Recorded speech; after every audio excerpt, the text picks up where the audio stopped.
This phenomenon is dependent on the homoeopathic law of nature. This is dependent on the therapeutic law of nature that a weaker dynamic affection in the living organism is permanently extinguished by one that is very similar to and stronger than it, only differing from it in kind. Note, this applies both to physical affections and moral maladies. Homoeopathic law of cure. Section 26. This depends on the following homoeopathic law of nature, which was sometimes, indeed, vaguely surmised but not hitherto fully recognized, and to which is due every real cure that has ever taken place. A weaker dynamic affection is permanently extinguished in the living organism by a stronger one, if the latter, whilst differing in kind, is very similar to the former in its manifestations. 1. Footnote -1. Thus are cured both physical affections and moral maladies. How is it that in the early dawn the brilliant Jupiter vanishes from the gaze of the beholder? By a stronger very similar power acting on his optic nerve, the brightness of approaching day.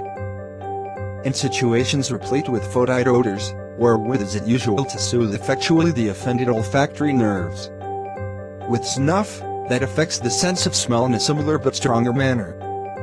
No music, no sugared cake, which act on the nerves of other senses, can cure this olfactory disgust.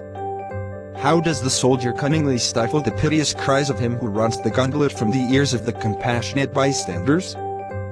By the shrill notes of the fife commingled with the roll of the noisy drum, and the distant roar of the enemy's cannon that inspires his army with fear? By the loud boom of the big drum. For neither the one nor the other would the distribution of a brilliant piece of uniform nor a reprimand to the regiment suffice.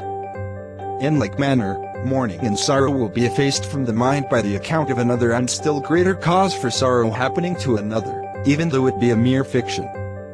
The injurious consequences of too great joy will be removed by drinking coffee, which produces an excessive joyous state of mind. Nations like the Germans, who have for centuries been gradually sinking deeper and deeper in soulless apathy and degrading serfdom, must first be trodden still deeper in the dust by the Western conqueror, until their situation became intolerable. Their mean opinion of themselves was thereby overstrained and removed. They again became alive to their dignity as men, and then, for the first time, they raised their heads as Germans.